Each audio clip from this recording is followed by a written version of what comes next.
네, 로봇 다이나믹스, 로봇 역학에 대해서 두 번째 시간입니다. 두 번째 시간에 대해서는 콜스에 이어서 이제 토크, 회전에 대해서 조금 더 이야기를 해보려고 하고요.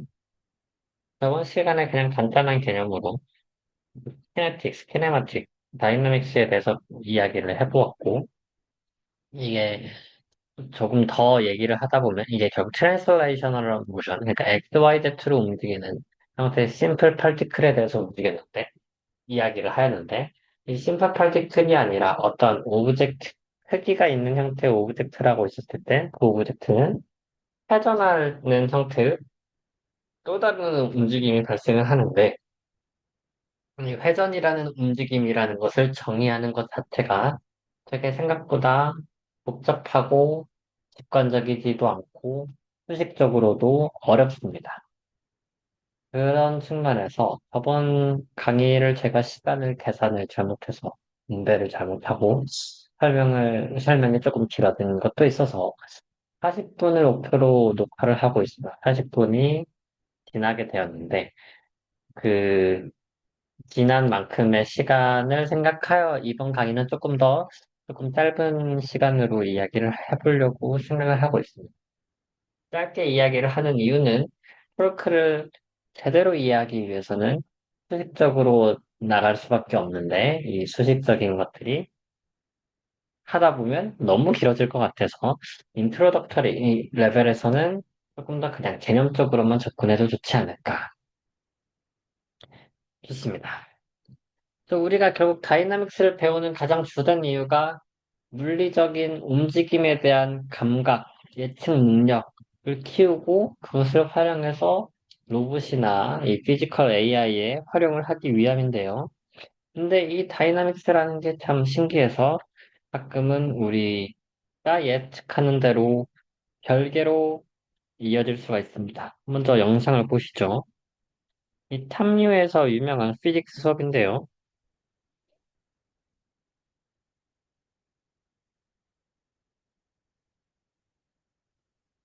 왜 떨어지죠? 물체를 들고 있다가 놓으면 당연히 떨어지는 것. 그래비티죠.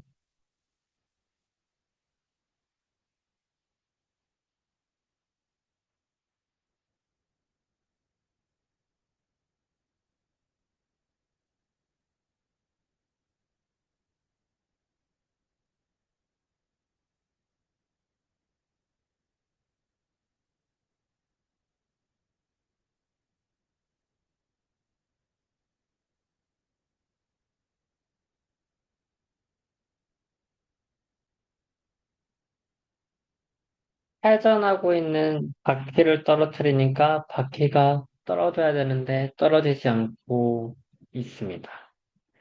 이거에 대해서 이해를 하기 위해서는 자이로스코프에 대해서 공부를 해야 되고 가장 복잡한 하나의 형태의 회전력학이인데요.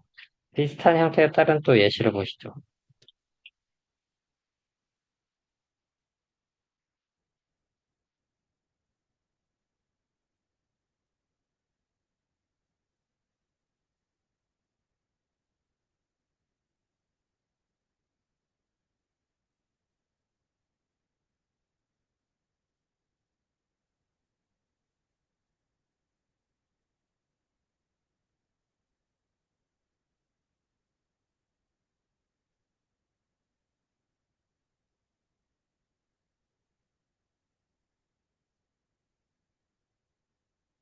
회전하고 있는 바퀴를 들고 있다가 바퀴를 기울이니까 바퀴를 기울이는 순간 그냥 자기가 앉은 회전 의자도 같이 회전해 버립니다. 제가 뭐 이 회전 의자를 돌리지도 않고 움직이지도 않고 밀지도 않았는데 혼자서 이렇게 자체가 움직이는 현상.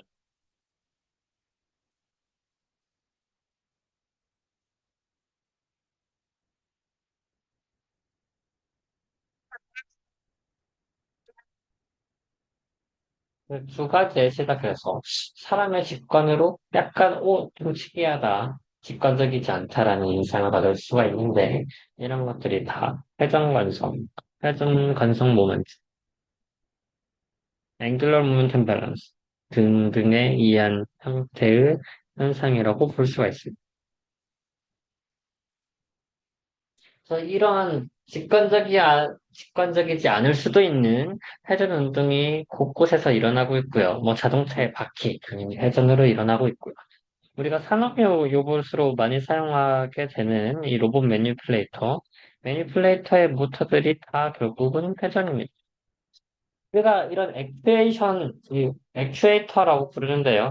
어떤 움직임을 만들어내는 기본적인 기본적인 뭐 도구라고 할까요? 이 모터들이 있는데 이 리니어 액추에이터들은 일반적으로 회전 운동을 하게끔 만들어져 있어요. 우리가 회전 운동을 하는 게 제일 생성을 정기적인 에너지로 만들기가 쉬워서. 물론 유압식도 있고 리니어 액추에이터도 있고 그런 측면으로 직선 운동을 만드는 과정들도 굉장히 많지만 그 직선 운동을 과정을 만드는 것마저도 이러한 형태의 회전 운동을 직선 운동으로 바꿔주는 기어 등을 이용하는 게 기계적으로 전자적으로 설계하기가 쉽습니다. 비슷하게 드론도 결국 회전 운동을 만들어내는 거고요. 쿼드로퍼 같은 경우에는 네개의 모터에서 발생되는 회전에서 나오는 이 공기의 힘으로 네개의 힘이 생겨서 드론 전시가 방향 회전을 하고 움직이는 형태.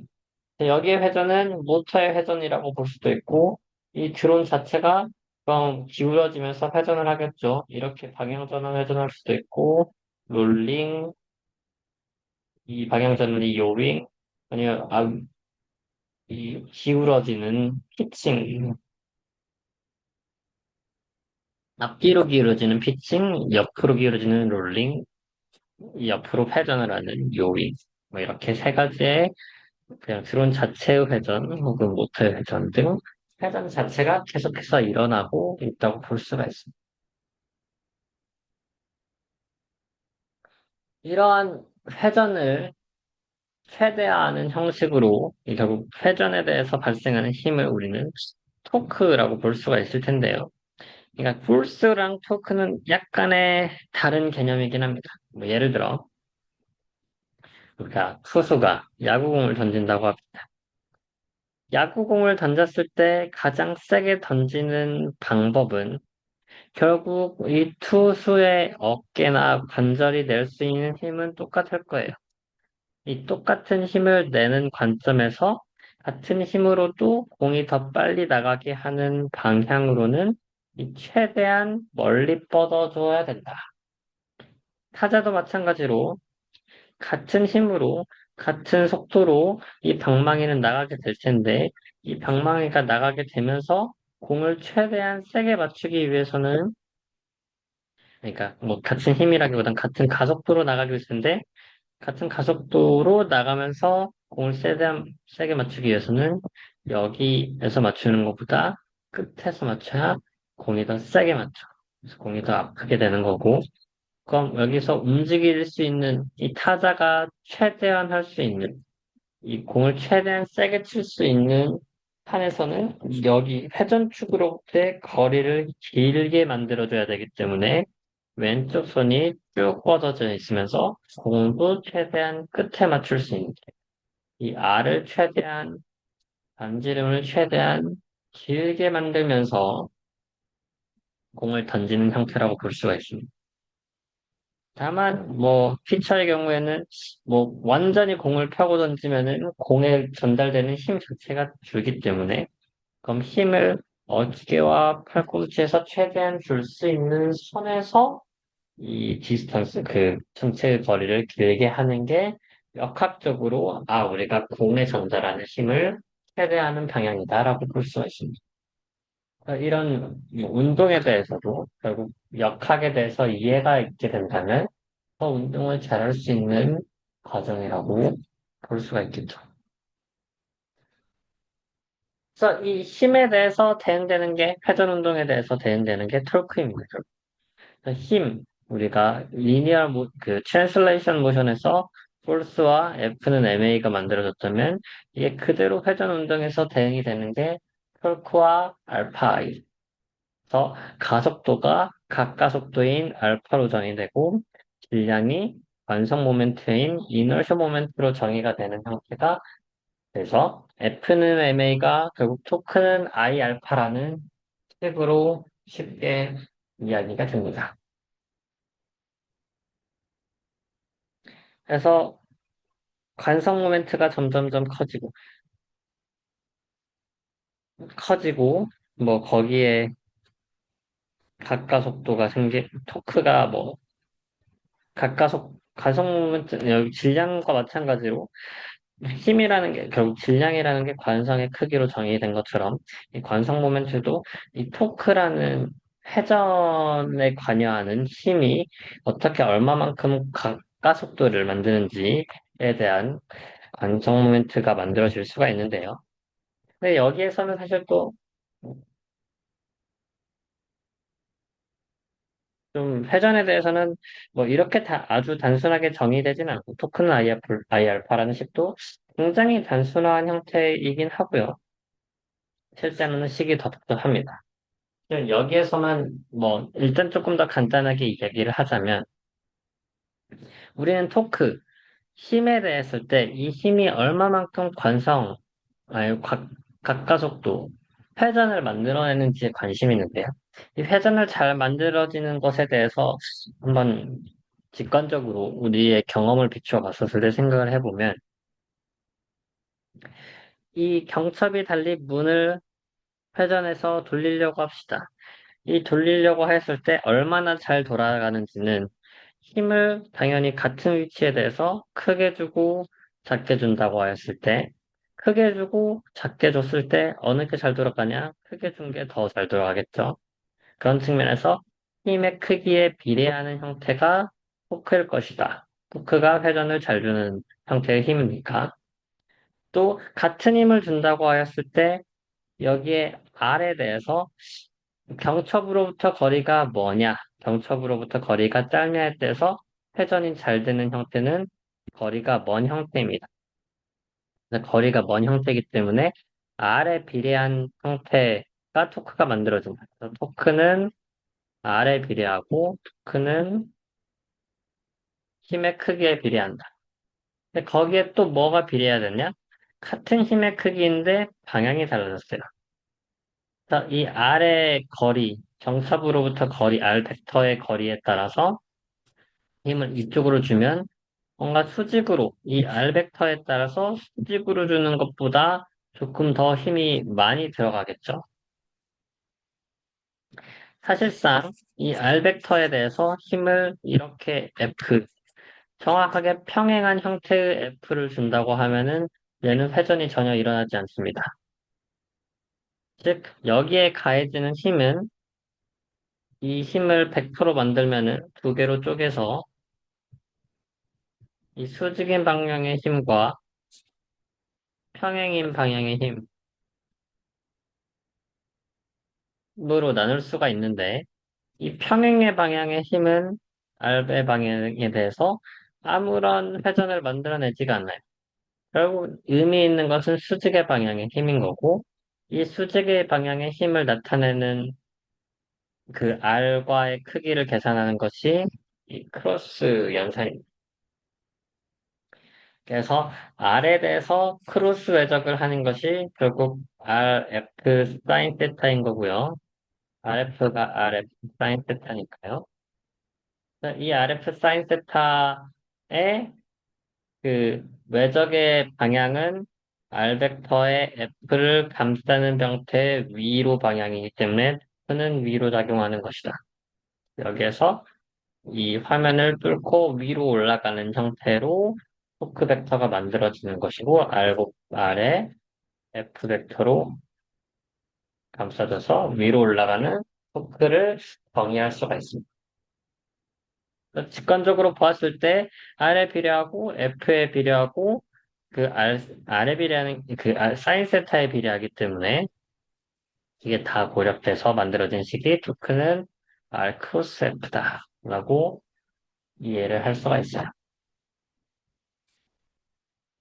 이와 비슷하게 그럼 각속도와 속도에 대해서 관계도 생각을 해볼 수가 있는데요. 일단 회전하는 원판이 있다고 했었을 때, 여기 각자의 원판의 속도는 이 R에 따라서 크기가 달라집니다. 회전하는 원판에다가 뭔가 여기 중앙에 물건을 넣으면 물건은 어디로도 움직이지 않고 가만히 원점에만 계속 있겠죠. 여기에다가 점을 찍으면은 R1에 있는 위치에다가 점을 찍으면 이 R1의 위치에 대해서는 이렇게 움직이게 되죠. 한 바퀴를 움직이는 시간 동안 같은 시간 동안 얘는 2파이 R1의 위치를 움직이는 거고 같은 시간 동안 얘는 2파이 R2를 움직이게 되는 거예요. 그런 측면에서 당연히 멀어지면 멀어질수록 같은 시간에서 더 많은 거리를 움직였기 때문에 여의 V2의 속도가 더 빠르다고 볼 수가 있습니다. 즉, V는 아까와 같은 그 개념으로 오메가가 같았을 때 R의 크기가 커지면 커질수록 R이 0일 때는 0이고 R이 커지면 커질수록 똑같이 비례해서 커지는 속도에다가 오메가가 커지면 각 속도만큼의 시간이 그만큼 줄어드니까 거기에 똑같이 비례해지는 형태의 크기에 거기에 더불어서 R 벡터가 있었을 때 그 순간에 움직이는 V의 벡터는 수직의 방향으로 만들어지고 있기 때문에 V는 R 크로스 오메가, 오메가는 밖으로 나와지는 형태의 벡터라고 보면은 R 크로스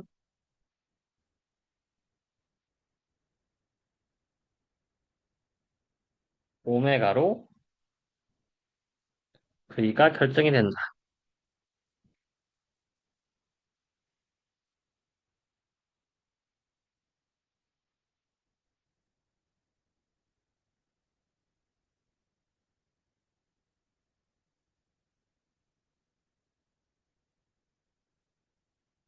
음, 반대인 것 같죠? 왠지 방향이 반대인 것 같아서 고민을 좀 했는데 V는 오메가 크로스 R이죠.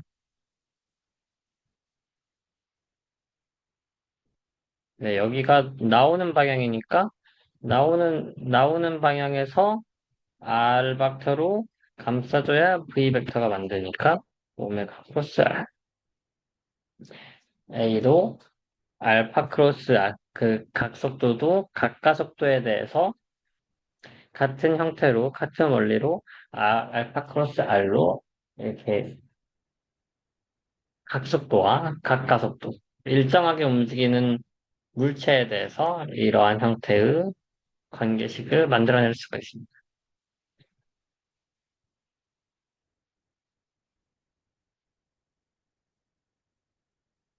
근데 사실 이 식이 뭐 아주 정확한 거는 아니에요.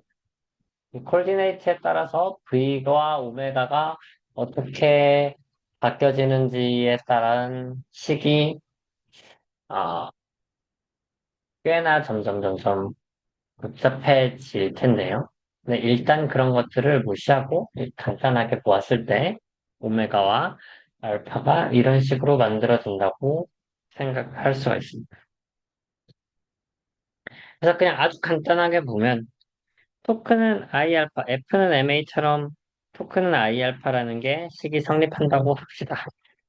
F는 MA가 이 A는 각속도가 알파 각가속도로 대응이 되고 이 힘이 회전력, 토크로 관성이 되면서 질량이 I라는 새로운 개념으로 만들어지는데, 그럼 이 I라는 것이 무엇일까를 생각하면, 토크는 R 크로스 F였고,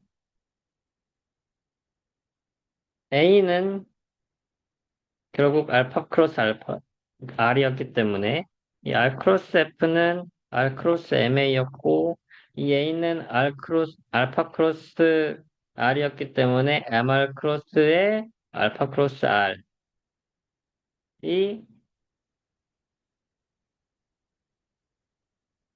토크가 되는 거고, 이게 결국 알파와 R이 수직이라고 하면, 회전하는 방향이 이 물체의 R, 중심 위치로부터 수직이라고 하면 그냥 간단하게 어프록시메이션 돼서 mr제곱 알파가 되는데요.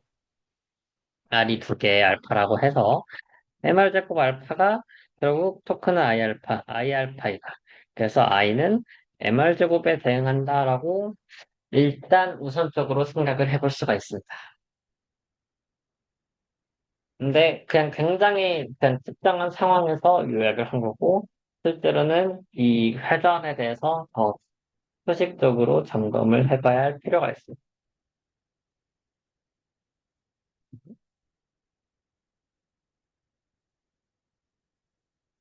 사실 회전에 대해서 이야기를 하기 위해서는 조금 더 이해하는 데 오랜 시간이 걸리지만, 그냥 간단하게만 이야기를 해봅시다. 회전이라는 것은 우리가 어떠한 점을 기준으로 이야기를 합니다. 예를 들어, 우리가 팔티클이 이렇게 움직이고 있다고 합시다. 그의 속도로. 얘를 여기에서 바라보는 관점에서 V로 움직인다고 하면, 아, 얘는 이 정도 R에 대해서 이렇게 회전을 하고 있구나라고 볼 수가 있어요. 또 다른 데에서 이 파티클을 본다고 하면, 아, 여기는 이 정도의 R에 대해서 이렇게 V를 하니까 이렇게 회전을 하면서 또 움직이고 있구나. 라고 이해를 할 수가 있죠. 즉, 회전 움직임이라는 것은 결국 콜디네이트에 대해서 상대적인 거고, 기준점을 정해줘야 된다. 그래서 회전 모멘트나 회전 간성은 우리가 리니어 모멘텀 t에 대해서는 이것도 물론 콜디네이트가 정해져야 돼서 속도라는 게 상대 속도, 항상 속도라는 것은 상대가기 때문에 콜디네이트를 정해줘야 되지만 회전 간성은 거기 안에서도, 간성기 안에서도 쉽게 속도를 정해줘야 된다. 그래서 앵귤러 모멘텀은 어떠한 특정한 포인트 B를 기준으로 정의가 되며 그 B에서 여기 이 B라 해야겠네요.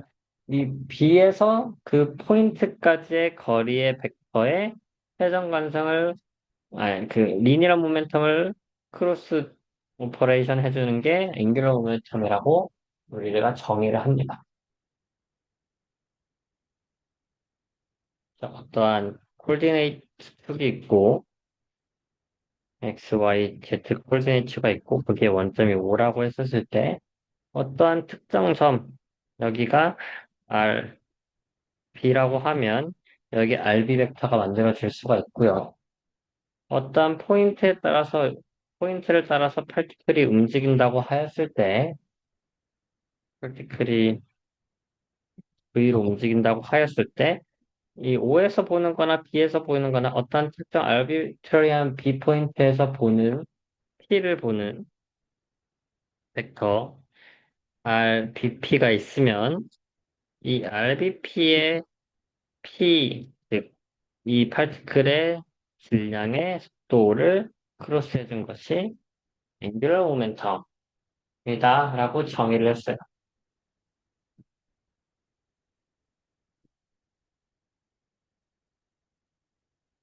그럼 리니어 모멘텀에 대해서 얘가 시간에 따라 변화하는 게 결국 힘이라고 했죠. 그게 뉴턴의 제2법칙이었는데 그럼 이거와 비슷하게 우리도 앵귤러 모멘텀에 대해서 변화하는 것들을 궁금하다. 그럼 앵귤러 모멘텀을 다시 써주면 식으로 썼을 때 얘는 RBP를 미분한 거 크로스에 MV 파티클을 해준 거를 미분한 거가 되게 되는데요. 이 크로스에 대한 연산자에 대해서 미분을 하게 되면 하나씩 가져와서 RBP를 미분 미분한 거 정식을 쓸 필요 에다가 MVP 질량이 같다고 그리고 얘는 그대로 가져서 RBP의 크로스 MVP를 기준으로. 질량이 같다고 하면 이 MVP, DT, 뭐 질량이 다르더라도 얘가 결국 홀수니까, 오,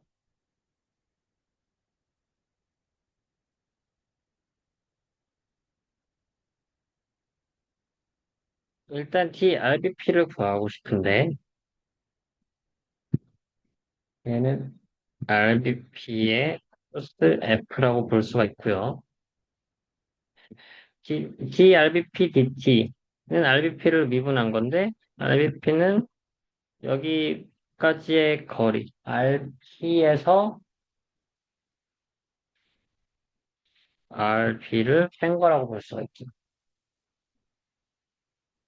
그럼 얘를 미분한 거니까 그대로 미분을 해줘서 얘는 VBP에서 VBP라고 볼 수가 있고 얘는 VP에서 VB를 빼준 거라고 볼 수가 있다. 그래서 DTDR, DRBP, DT는 VP-VB의 MVP인데요. 크로스에서 크로스의 경우에는 이게 같은 방향에 대해서 크로스를 했었을 때 0으로 가기 때문에 그럼 VP 크로스 VP는 사라지고 마이너스 VB 크로스 MVP 플러스 RBP의 크로스 F가 변화가 되는 것입니다.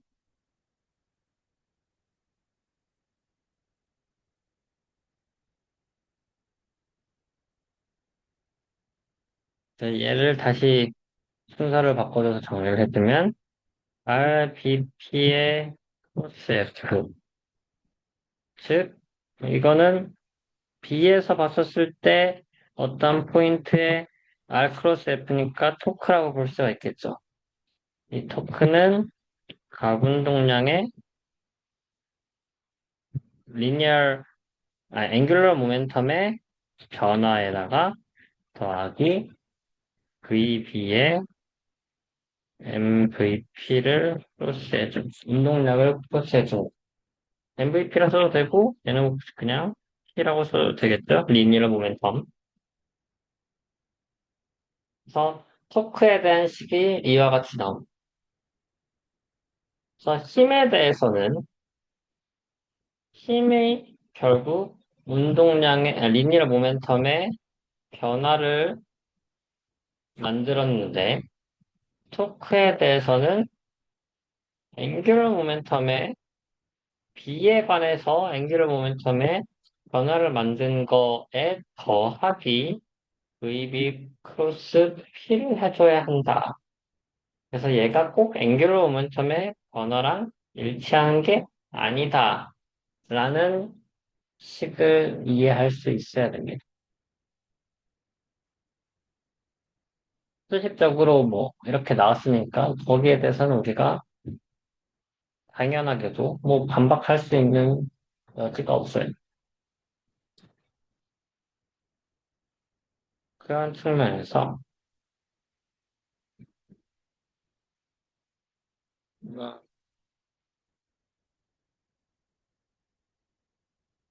스태틱 케이스에 대해서는 스태틱 케이스에서는 움직임이 없다는 것이고 움직임이 없다는 것은 우리가 식을 하나 둘씩 써보죠. 그는 HB B에 관해서 결국 각 운동량이 정해졌는데 그리고 거기 B에 관한서의 속도에 이 B 자체의 속도에 파티클의 리니어 모멘텀을 크로스한 게 결국 토크라는 건데 스태틱 케이스에서는 VP가 0이라는 거죠. 그럼 VP가 0이면 그리고 HB 앵귤러 모멘텀도 변하지가 않으니까 HB도 0이죠. 그런 측면에서 T도 0이고 HB의 변화도 0이기 때문에 토크는 0이다. 라는 걸 수가 있고요.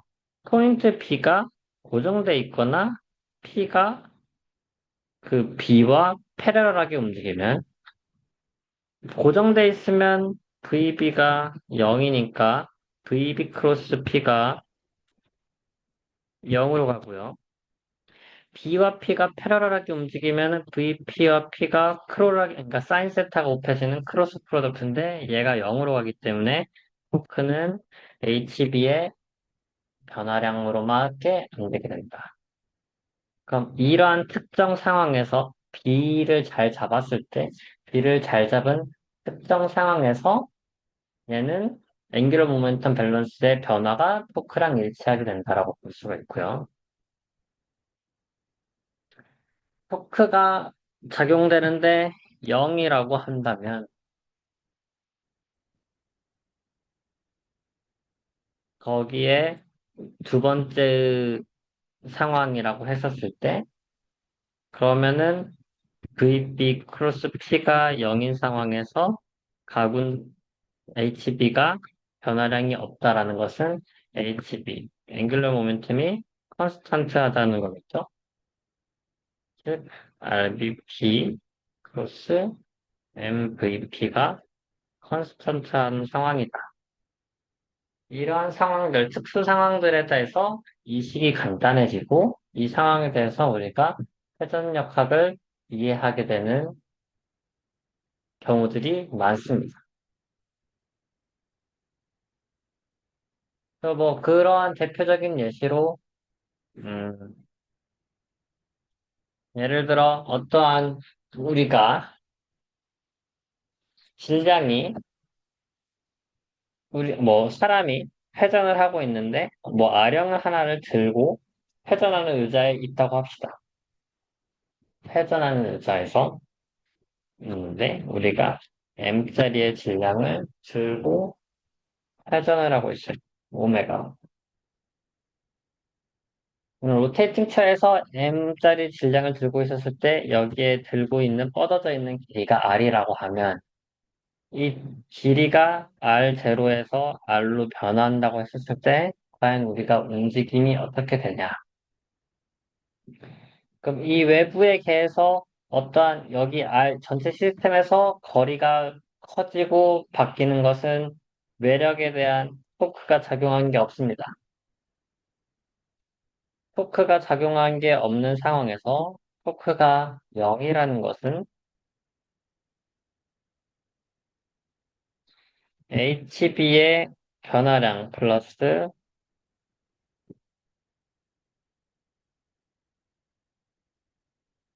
LBP 크로스 MVP, VB 크로스 P가 0이라는 것인데 우리가 B 값을 잘 잡아보도록 하죠.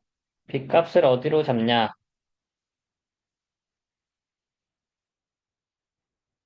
그 고정되고 있는 형태의 움직임. 여기를 기준으로 회전하는 축으로 B를 잡으면 VB는 0이기 때문에 HB의 변화량이 0이 됩니다. 즉, HB가 컨스턴트해진다는 거고, HB라는 것은 R 크로스 MVP였잖아요.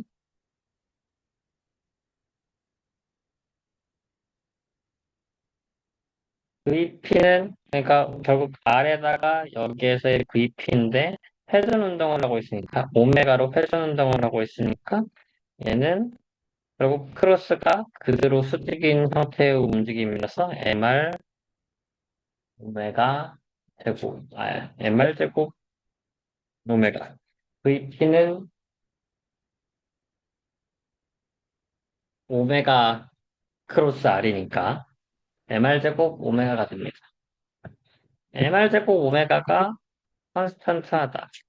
그래서 R이 변화하면 예를 들어 R이 길어지면 오메가가 작아지고 R이 작아지면 오메가가 커지면서 이 콘스턴트가 유지할 텐데 그 유지되는 기율은 오메가는 R제곱분의 R0 제곱에서 오메가 제곱 원래 속도에서 이 R제곱 비율로 속도가 변화한다 라고 앵귤러 모멘텀의 컨저베이션에 대해서 이해를 해볼 수가 있습니다.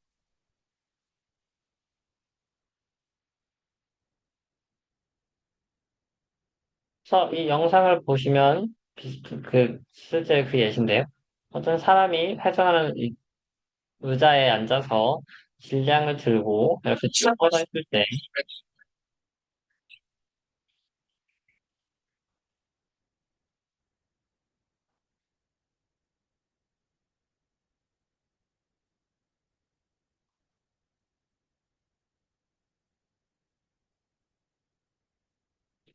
이거 같은 식으로 보면 이해를 할 수가 있어요. 여기 외부에서 우리가 아무런 토크, 아무런 회전력을 만들어주지 않았습니다. 아무런 회전력을 만들어주지 않았음에도 불구하고 토크가 0인 상황에서 우리가 그럼 HB, 관성, 앵귤러 모멘텀이 보존이 돼야 되기 때문에 앵귤러 모멘텀은 R 크로스 MVP였는데 즉 MR 제곱 오메라고 볼 수가 있었고 그럼 이 R, 질량을 들고 있는 R이 커지냐 작아지냐에 따라서 R이 작아지면 오메가가 빨라지는, R이 커지면 오메가가 작아지는 현상이 외력이 일어나니까 외력이 일어나지 않더라도 속도가 점점 알아서 빨라지거나 느려지는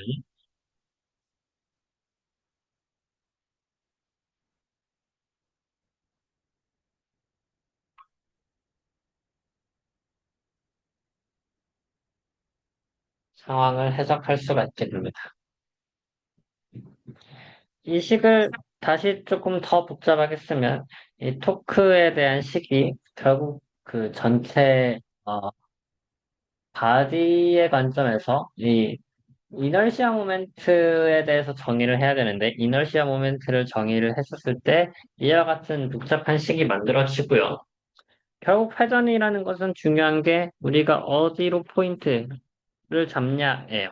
포인트를 잘 잡아야지 여러한 식들의 뭐 예를 들어 VB가 0인 잡을 잡으면 얘가 날아가고 얘가 날아가지고 토크는 DIB 오메가가 만들어지죠. 그럼 IB가 일정하다고 하면은 IB 오메가의 다시니까 알파라는 게 만들어져요. 그래서 VB가 0이는 잡을 잡는다.